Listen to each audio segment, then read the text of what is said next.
여러분 삼위일체라고 그러지요. 삼위일체가 무엇입니까? 삼위일체가 뭐예요?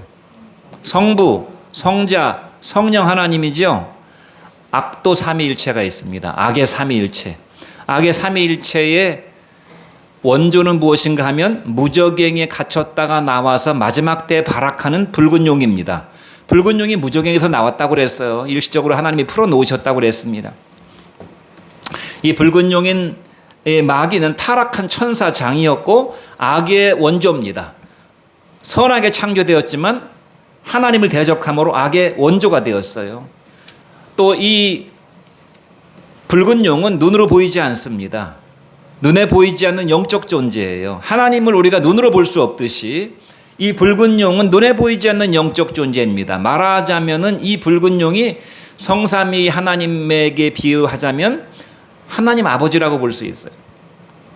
두 번째, 이 악의 삼위일체는 첫 번째 짐승입니다. 이 무저갱에서 나온 용이, 이 마귀가 첫 번째 짐승에게 권세를 주었다고 그랬어요. 바다에서 올라온 첫 번째 짐승이 있었잖아요.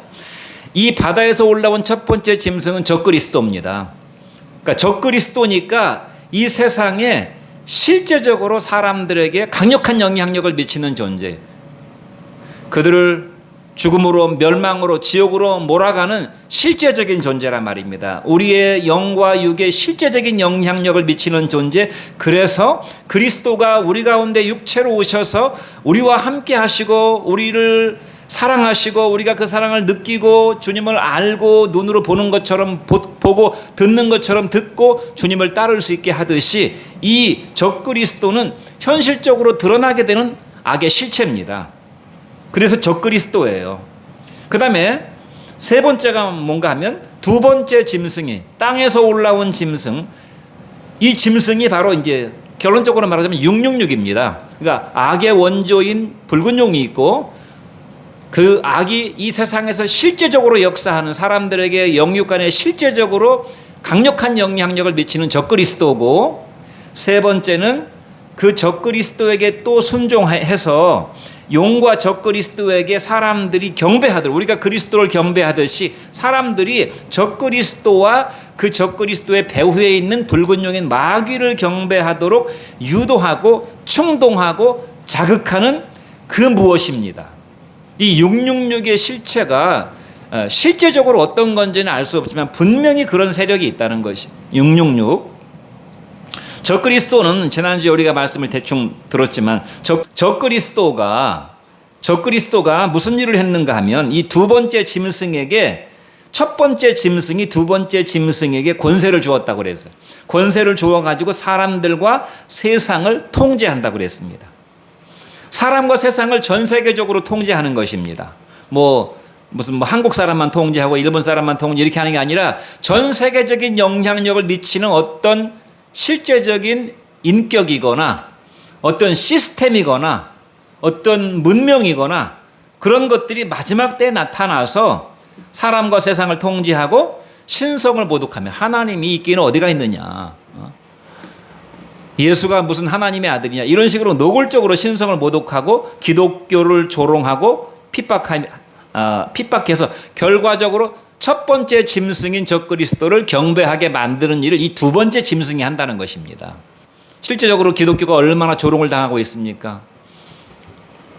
미국 사회도, 유럽 사회에서는 이미 기독교는 다 짓밟혔고요, 땅에 떨어졌고 그 영광이. 한국 교회도 노골적으로 많은 위정자들과 이 세속 문화가 기독교를 얼마나 폄하하고 조롱하는지 몰라요. 어제 제가 가족계획이라는 영화를 저는 영화를 거의 안 봅니다. 가족들 때문에 어거지로 가끔 가서 영화관에서 보긴 보지만 영화가 다 인간의 장난이기 때문에 재미도 없고 보지 않는데, 가족계획이라는 영화를 잠깐 스쳐 지나가는 영화를 보니까 거기에 교회를 조롱하는 그런 내용들이 상당히 나오더라고요. 보니까 완전히 양아치 깡패 같은 이런 쌍욕이 거의 입에서 자동으로 나오는 사람들의 입에서 할렐루야 아멘이 나오고, 그러니까 교회를 흉내내고 있는 거예요. 조롱하고.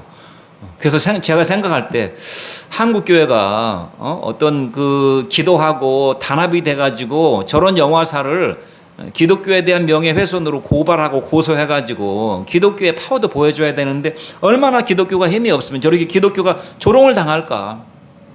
할렐루야 뭐 하나님 찾고 뭐 하는데 다 양아치들이 그런 짓을 하고 있는 거예요.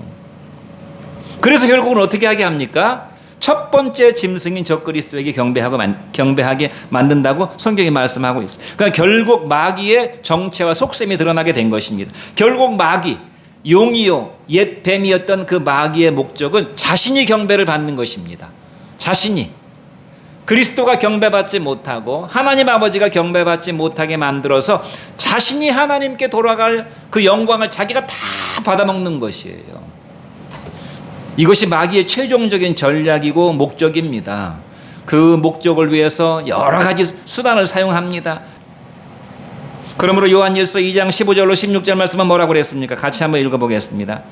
시작. 세상이나 세상에 있는 것들을 사랑하지 말라. 누구든지 세상을 사랑하면 아버지의 사랑이 그 안에 있지 아니하니 이는 세상에 있는 모든 것이 육신의 정욕과 안목의 정욕과 이생의 자랑이니 다 아버지께로부터 온 것이 아니요 세상으로부터 온 것이라고 말씀해서 세상이나 세상에 있는 것, 이 세상이나 이 세상에서 네가 먹고 마시고 누리는 것이나 이 세상에 있는 모든 것들을 사랑하지 말라고 그랬어요. 그것들을 이용은 할 수 있지만 사랑하지 말라는 말은 경배하지 말라는 말입니다. 사람이 뭔가를 사랑하게 되면 거기 자신을 투자하고 헌신하게 되잖아요. 투자하고 헌신하는 게 경배하는 것입니다. 그래서 예수님은 뭐라고 그랬습니까? 내게 오는 자 중에 나보다 자기 아내나 남편이나 재산이나 세상에 있는 것들을 더 사랑하는 자는 내게 합당치 아니하다고 그랬잖아요. 그러니까 우리가 유일하게 사랑하고 진정으로 사랑하고 경배해야 될 대상은 오직 하나님 한 분뿐이시라 그 말이에요. 그런데 성경은 뭐라고 말씀하고 있어요? 세상이나 세상을 사랑하는 자들이 있다는 것이에요. 누구든지 세상을 사랑하게 되면, 세상을 경배하게 되면 하나님께 돌아가야 될 경배가 세상으로 돌아갔기 때문에 아버지의 사랑이 그 안에 있을 수가 없다는 것입니다. 왜냐하면 세상에 있는 모든 것들은 다 육신의 정욕과 안목의 정욕과 이생의 자랑이니 이것은 마귀가 뿌려놓은 미끼요 함정이라 그 말이에요. 결국은 자기에게 빠져들도록 만들어버리는 마귀의 미끼요 함정이기 때문에 마귀에게 빠져드는 것이라는 것입니다. 이런 것들은 다 아버지께로부터 온 것이 아니요 세상으로부터 왔다. 세상 임금이라고 자처하는 마귀로부터, 용으로부터 왔다는 것입니다. 붉은 용으로부터. 바로 이 666이 사람들로 하여금 적그리스도에게 경배하도록, 그리고 결국 궁극적으로 마귀에게 경배하도록 이 666이 그런 일들을 계속 하고 있다는 것이, 이 666의 정체에 대해서 좀 더 구체적으로 이따가 살펴보겠지만, 그러므로 사람은 네가 하고 싶은 대로 인생 살라고 그러잖아요. 특히나 이 아주 그 반기독교적이고 불신적인 세상의 인플루언서들이 한 번 사는 인생 하고 싶은 거 하고 사세요. 네가 하고 싶은 거 하고 살아. 특히 젊은이들에게 그냥 대책 없는 그런 얘기. 네가 하고 싶은 대로 하고 살아. 인생 한 번이다.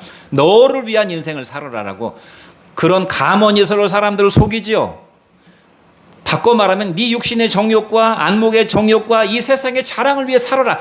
그 마귀의 함정과 미끼를 물도록 계속 충동질하고 있는 것입니다. 그래서 결국은 마귀에게 경배하도록. 그러면 미혹하게 하는 마귀의 방식, 짐승과 적그리스도를 경배하게 만들어버리는 마귀의 방식은 무엇인가? 요한계시록 13장 13절로 14절 말씀을 같이 한번 읽어보겠습니다.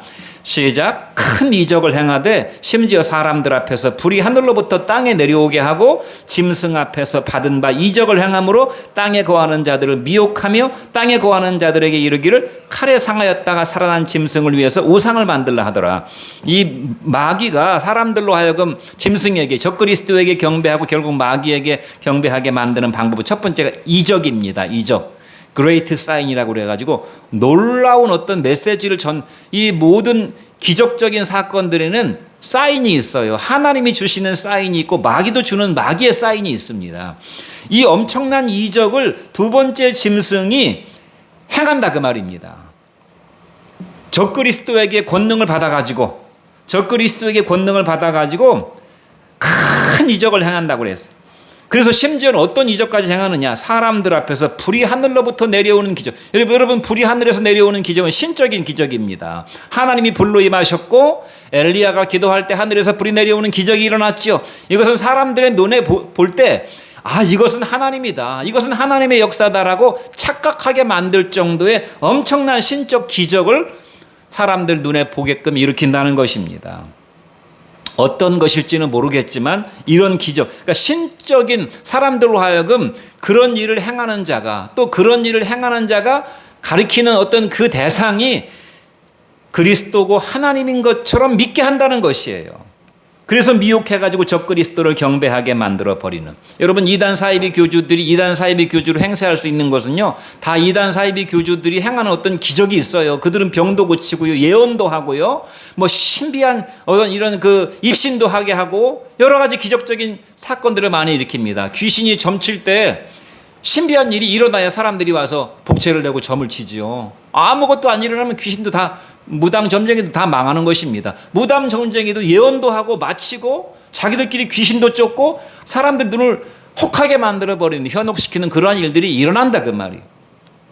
그러므로 눈에 보이는 것들, 가시적인 것들이 현혹되게 되면 반드시 그 이적을 통해서 그리스도를 떠나게 된다. 그러므로 신비주의자들이 위험한 것입니다. 마태복음 24장 24절 말씀을 같이 한번 읽어보도록 하겠습니다. 시작. 거짓 그리스도들과 거짓 선지자들이 일어나 큰 표적과 기사를 보여서 할 수만 있으면 택하신 자들도 미혹하리라. 보라, 내가 너희에게 미리 말하였노라 그랬어요. 주님께서 마지막 종말의 때에 예언하실 때 여러 가지 예언하셨지만 마지막에 믿는 자들까지도 미혹하려고 하는 거짓 그리스도들과 그러니까 그리스도인데 거짓 그리스도입니다. 선지자고 목사인데 거짓 목사고 거짓 선지자들이에요. 그들이 일어나가지고 큰 표적과 기사를 행해가지고 할 수만 있으면 택함 받은 자들까지 미혹하게 할 것이라고 말씀하면서 보라, 내가 미리 너희에게 말했다고 그랬어요. 미리 마귀가 함정을 파놓고 미끼를 들이우고서 사람의 영혼을 낚으려고 하니까 주님께서 미리 여기에 함정이 있다, 저기에 지금 들여지고 있는 것은 다 미끼다, 여기에 영적인 지뢰밭이다, 다 알려준다, 그 말입니다. 그러므로 이 주님의 경고의 말씀을 만우리 듣고 맨날 주일날마다 듣는 말씀이지 뭐 만우리 들으면, 이것을 염두에 두지 않으면 미혹되게 될 것이고 믿음에서 떨어지게 될 것이고 결국은 배교하게 될 것이고 마귀에게 경배하게 될 것이고, 자기가 마귀에게 경배하는지도 모르는 채 적그리스도와 마귀에게 경배하게 될 것이라고 말씀하고 있어요. 이 주님의 준엄한 경고입니다. 계속 말씀하고 있어요. 그 이적의 특징은 무엇입니까? 놀라운 일이 일어나는 것입니다. 놀라운 일이, 암병 환자가 막 낫게 되는 것이에요. 중들도 병자를 고칩니다. 이방의 사제들도 병자를 고칩니다. 나름대로 무슨 축사의식 같은 것도 있고 귀신도 쫓아냅니다. 뭐 이렇게 기도해주면 막 안 되던 일이 잘 됩니다. 사람들은 막 거기에 눈이 휘둥그레져 가지고 막 이리 휩쓸리고 저리 휩쓸린다. 심지어 교인들까지도 우리 교회는 다녀봐야 뭐 병도 안 고쳐지고 뭐 눈에 뭐 번쩍번쩍 하는 일도 일어나지도 않고, 그러니까 막 그런 데로 막 몰려다닌다, 이 말이에요. 그래서 사람들로 흥분하게 하고 막 기대하게 하고 뭔가 마음에 막 감동도 줍니다. 여러분, 우리만 하나님 앞에 믿음으로 간증할 때 우리만 감동하는 게 아니에요. 불교 신자들도 막 뭔가 마음속에 일어나는 감동이 있어요. 그게 진실된 거라고 믿게 된다, 그 말입니다. 자기 속에 일어나는 어떤 막 감격과 눈물과 이런 것들이 참되고 진실된 것이라고 믿게 만든다, 그 말이에요. 겉이 화려하고 규모가 웅장하고 어떤 이벤트들이 끊임없이 벌어지고 사람의 오감과 육감을 자극하는 이런 일들이 벌어지게 될 것이다. 교회에서도 그러하고 세상 역사도 그렇잖아요. 세상에 눈에 보이는 막 휘둥그레한 일들 얼마나 많이 있습니까? 어마어마한 쇼핑몰에 가가지고, 아니면 거대한 스포츠 스타디움에 가가지고 막 그 흥분되는 열기를 느끼면서, 아니면 영화관에서 콘서트장에서 사람들의 막 이 마음을 막 움직이고 사상을 지배하는 그런 일들이 계속해서 일어나고, 그런 것들이 한번 흠뻑 젖었다 나오면은 예수님에 대해서 별로 관심을 갖지 않게 됩니다. 그런 것들은 마약과도 같아가지고 사람을 계속 흥분시키고 계속 그쪽으로 빠져들게 만들기 때문에. 교회도 그렇습니다. 교회도 이단 사이비들이, 또 사꾼들이 얼마나 많은지 몰라요. 사꾼들이. 그러니까 한마디로 말해서 목회를 자기 배를 채우고 자기 만족과 자기 영광을 얻기 위한 수단으로, 사업으로 처음부터 본질이 그러진 않았을지 몰라도 결국 그렇게 되어져. 왜냐하면 그런 분위기 속에서 계속 그렇게 흘러왔기 때문에. 그러한 예수파리들이 얼마나 많은지 모릅니다. 그래서 목사의 왕국이 되고 장로와 교인들의 왕국이 되고 얼마 전에도 제가 지난주인가 지지난주인가 또 세상 뉴스에 떠들썩하게 나와서 대충 보니까 강남의 모 대형교회 막 교인들끼리 또 패싸움이 나가지고 전직 목사파 현직 목사파 간에 또 패싸움이 나가지고 경찰이 출동해가지고 뜯어말리는 역사가 또 있었다고 참 창피한 그런 내용이 또 뉴스가 나왔더라고요. 명백한 마귀 역사입니다. 그 둘 중에 어떤 한 사람이 참된 사람이라면 어차피 교회는 주님의 것이고 나는 주님의 것이니까 그 싸움을 하지 않. 여러분 세상에서 막 치고받고 싸우듯이 똑같은 것이에요. 영적으로도 교회 안에서 막 서로 네가 옳으냐 내가 모르냐 우리 원로 목사님이 맞냐 현재 목사님 맞냐 싸우는 것은 다 마귀 역사예요. 다 마귀 역사. 그런데 그런 일들을 막 서슴없이 벌리고 광고를 내고 소문이 내서 막 경찰이 출동하고 이렇게 너무나 정말 상상을 초월하는 일들이 벌어지고 있다. 또 한때 유행했던 다락방이라는 지금도 그 교세가 만만치 않은데 제가 90년대에 그 섬기던 교회에 우리 교회 제가 섬기던 교회를 가려면은 그 다락방의 본산지 등촌동에 있었습니다. 그 교회가 있어요. 그 교회에 막 거기 사람들이 바글바글했습니다. 목사님들이 특히 왜냐면 다락방 교회가 부흥한다 그러니까 그거 배워서 부흥 좀 시켜보려고 막 거기 막 드글드글 모여들었어요. 수요일도 모이고 막 무슨 컨퍼런스 한다고 많이 모였습니다. 근데 제가 또 뉴스를 보니까 결국 유광수의 다락방이 돈과 섹스로 구린내가 진동한다고. 금전 스캔들, 성 스캔들로 또 그렇게 세상 사람들의 지탄을 받고 있더라고요. 마귀는 이렇게 교묘하게 역사한 데살로니가 후서 2장 9절로 10절 말씀을 같이 한번 읽어보겠습니다. 시작. 악한 자의 나타남은 사탄의 활동을 따라 모든 능력과 표적과 거짓 기적과 불의의 속임으로 멸망하는 자들이니 이는 그들이 진리의 사랑을 받지 아니하여 구원함을 받지 못함이라. 이러므로 하나님이 미혹의 역사를 그들에게 보내사 거짓 것을 믿게 하시면 진리를 믿지 않고 불의를 좋아하는 모든 자들로 하여금 심판을 받게 하려 함이라. 참 여기 마지막에 사탄이 나타나서 활동하는 것은 모든 능력과 표적이 안 나타나면 거짓 기적, 그러니까 짜고 치는 기적까지 이제 자기들끼리 작당 모의를 하는 것이. 귀신도 뭐 밤낮 맞는 건 아니니까 다 이게 사람 심어가지고 다 알아보고서 마치 자기가 막 다 알고 있는 것처럼 하듯이 이 교회 내에도 이런 막 거짓 기적들이 또 일어난다는 짜고 치는 또 이런 그 기적적인 역사들이 있다는 것이에요. 막 손대면 넘어지기로 막 다 짜놓고서 별별 일들이 다 일어나. 불의의 속임으로 멸망하는 자들. 어쨌든 그것이 실제로 마귀가 능력을 줘서 일어나는 역사든 그 지도자가 자기들끼리 작당 모의를 해가지고 교인들 금전을 갈취하려고 다 그렇게 작당 모의를 하는 것이든 그들을 쫓아가는 자들은 진리의 사랑을 받지 아니하여 구원을 받지 못한다. 그러니까 사실은 참 영적으로 보면 불쌍한 사람들이지만 동정을 받을 값어치가 없다 그 말입니다. 왜 그런가 하면 그가 정말 하나님을 잘 믿고 싶었으나 못된 놈을 만나서 그렇게 된 것이 아니고 그 사람의 마음속에 진리의 사랑을 받지 아니했다는 것은 진리를 사랑하지 않았다는 것입니다. 하나님 자체를, 예수님 자체를 사랑하지 않고 자기 욕망을 사랑하니까 하나님께서 어떻게 했다고 그랬습니까? 하나님이 미혹의 역사를 그들에게 보내서 그들 속에 있는 그 육신의 정욕과 안목의 정욕과 이생의 자랑에 이끌려서 그런 거짓 것들을 믿게 하셨다는 것이에요. 왜냐하면 이 거짓 선지자들이나 거짓 목사들은 사람들의 마음속에 있는 그런 욕망들을 충동해가지고 금전을 갈취하고 그들을 농락하기 때문에.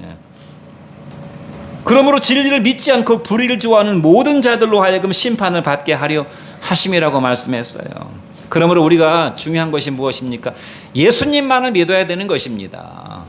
예수님만을 믿어야 되는 것이에요. 세상 모든 것들을 다 잃어버려도 병이 안 낫고 내가 거지가 되고 사업이 망하고 집안에 어떤 일이 일어나고 자식이 죽고 부모가 죽어도 예수님만을 믿는 믿음으로 믿는 것이 진짜 예수를 믿고 진리를 사랑하는 것이고, 그런 사람은 진리의 사랑을 받을 것이라고 그랬어요. 제가 옛날에 한번 말씀드렸는데, 여기 산들마을 2단지 옛날에 2002년도인가 3년도에 입주할 때 저희 교회도 거기서 막 전도지 돌리고 아파트 막 가가오 다니면서 전도지 돌리고 플랜카드도 걸어놨는데 많은 교회들이 와가지고 이제 다 각자 자기 플랜카드를 걸었지. 우리 교회도 걸었는데 돈 10만 원 내고 걸었어요. 그것도 제가 순진한 건지 뭔지 모르겠지만, 진리의 목마름이 있습니까? 제가 그런 광고를 걸었어요. 진리의 목마름이 있습니까? 진리의 목마른 사람은 목자교회로 오세요라고 밑에 이제 목자교회를 써놨죠.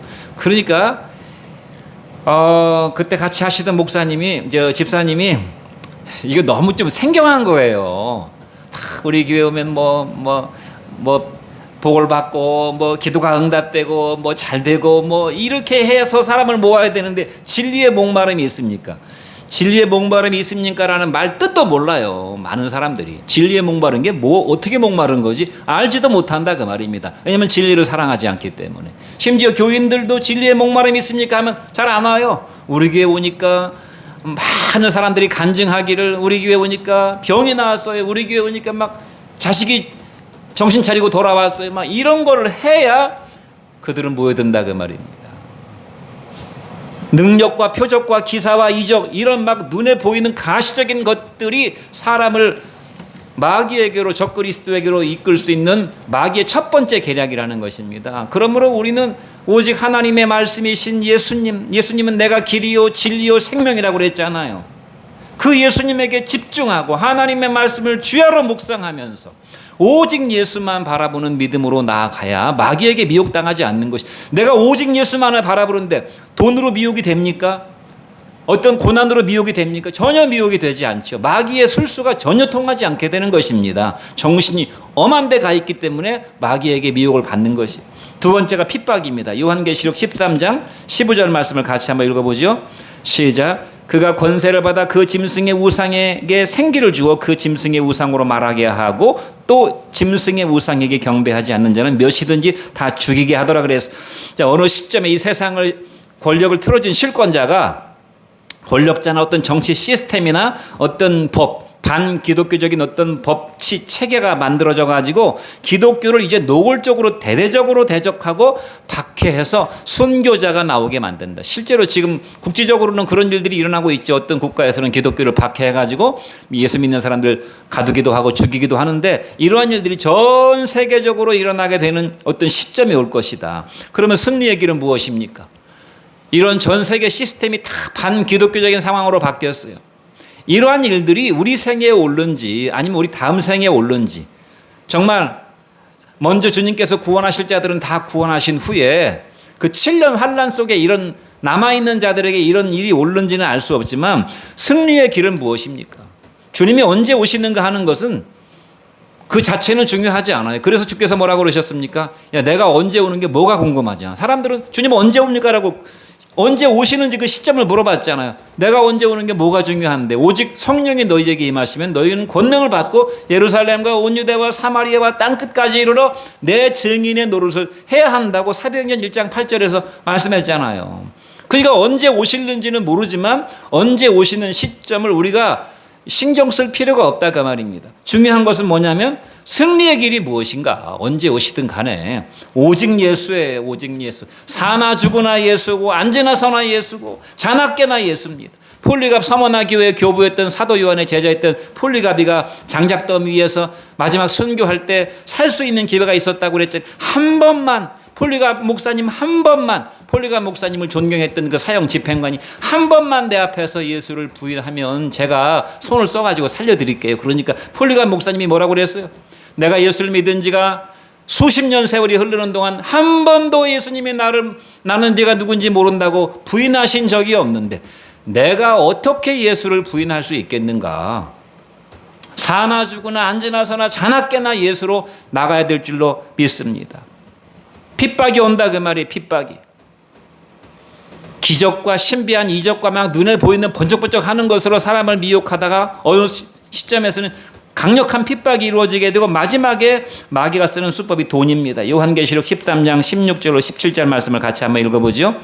시작. 그가 모든 자 곧 작은 자나 큰 자나 부자나 가난한 자나 자유인이나 종들에게 그 오른손에 나 이마에 표를 받게 하고 누구든지 이 표를 가진 자 외에는 매매를 못하게 하니 이 표는 곧 짐승의 이름이나 그 이름의 수라고 그랬어요. 여러분 매매하려면 뭐가 필요합니까?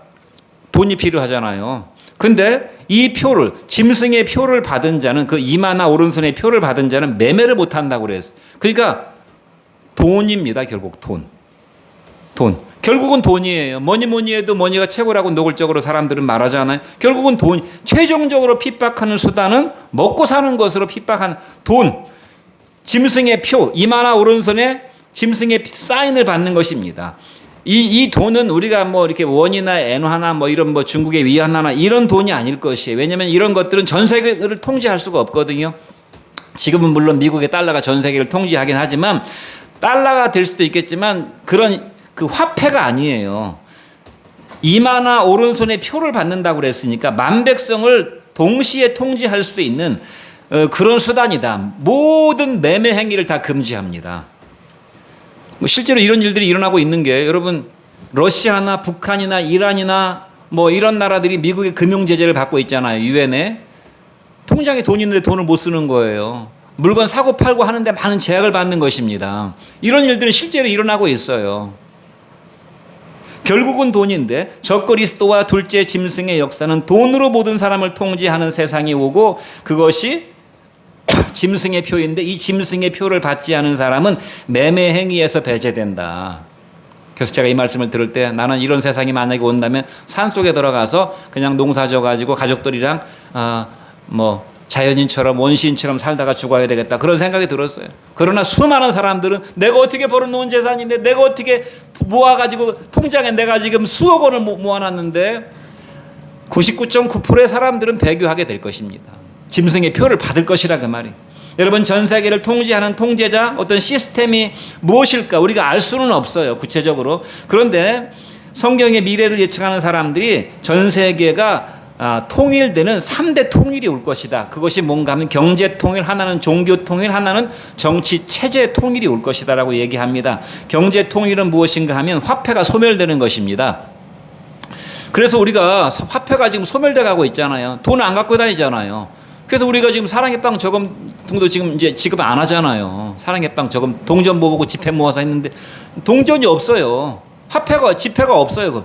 또 우리가 뭐 노숙자들 옛날에 돈 줬지만 물론 헌금 나서 줄 수는 있지만 노숙자 구제도 쉽지가 않아요. 화폐가 없기 때문에. 구세군 자선 낭비도 지금은 이제 안 됩니다. 하고 싶어도 호주머니에 돈이 없어요. 그렇다고 카드를 넣을 수도 없고 화폐가 사라져가는 대신 뭐가 지금 전 세계 전 국가의 사람들을 통제합니까? 이 경제 시스템을 카드입니다. 카드. 모든 정보들이 다 거기 들어가 있어요. 또는 QR 코드 또는 바코드 이런 것으로 다 통제하고 심지어 우리는 뭐 알지도 못한 가상화폐 뭐 비트코인 이런 것들이 있고 그다음에 사람들이 이제 그런 것들도 번거롭기 때문에 사람의 몸에다가 생체 칩을 심을 그런 날이 올 것이다라고 마치 멍멍이에게 칩 심어가지고 그 개 등록하듯이 그런 세상이 올 것이라고 경제 통일 전 세계적으로 이런 경제 통일이 이루어지게 될 것이다.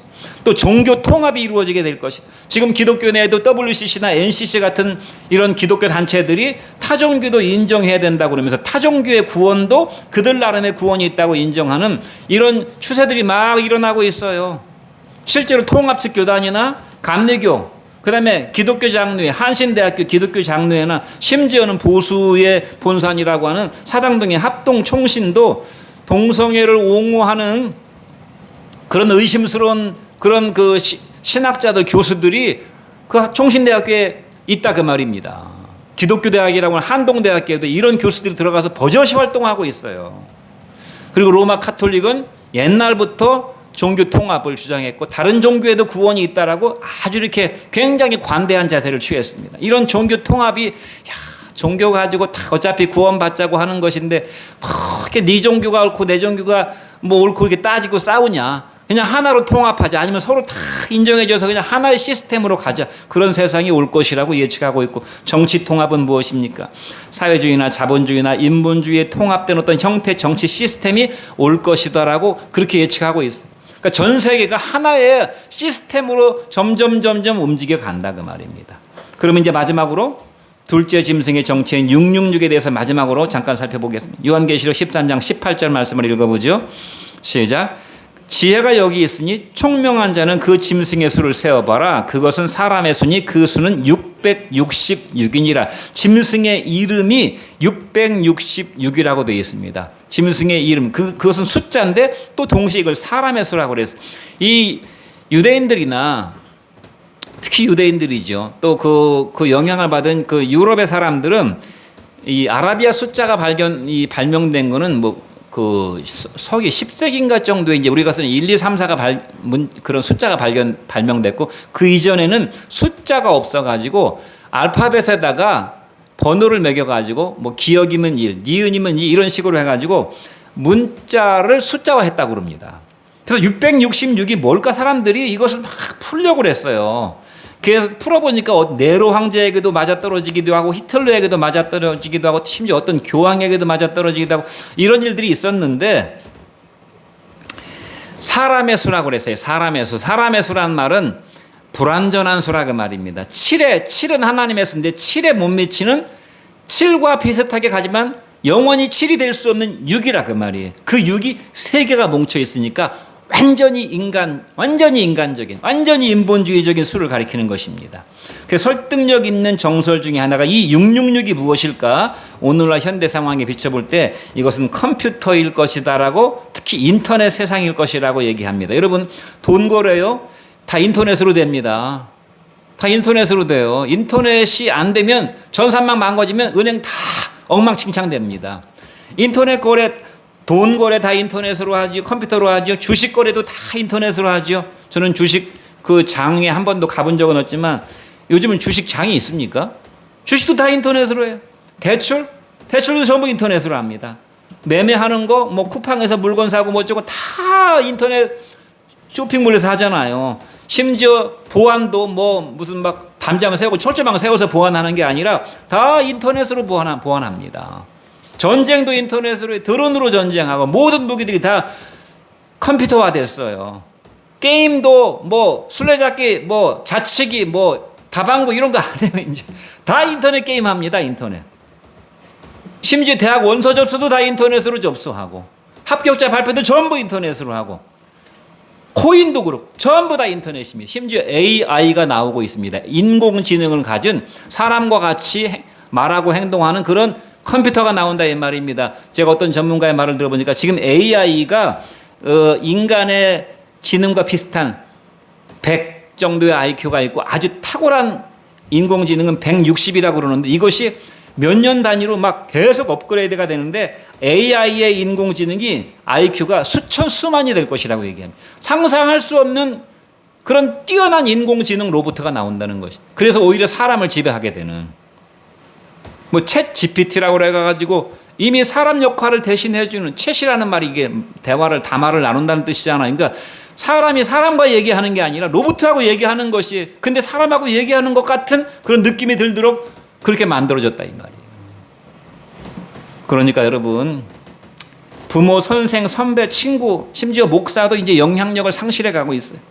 컴퓨터한테, 인터넷, 영상, 게임, 뭐 SNS. 그러니까 내 자식이 아니라 컴퓨터 자식이에요. 옛날에는 부모의 인격이 굉장히 강력하게 영향을 미쳤는데 지금은 부모보다 더 강력한 부모인 컴퓨터 부모가 나왔어요. 제자도 내 제자가 아니라 컴퓨터의 제자예요. 친구도 내 친구가 아니라 전부 컴퓨터의 친구입니다. 전부 컴퓨터를 끼고 앉아 있는 거예요. 이렇게 전 세계 사람들을 통제한, 그래서 만약에 이게 없으면 세상이 뒤죽박죽 된다 이 말입니다. 이 세상이 종말이 가까이 다가오고 있다는 사실을 기억해야 됩니다. 디모데후서 3장에 사람들이 말세에 고통하는 때가 이를 것인데 자기를 사랑하고 돈을 사랑하고 쾌락을 사랑하는 것이 크게 따를 것이라고 말씀해서, 마지막으로 다니엘서 12장 4절 말씀을 같이 한번 읽어보겠습니다.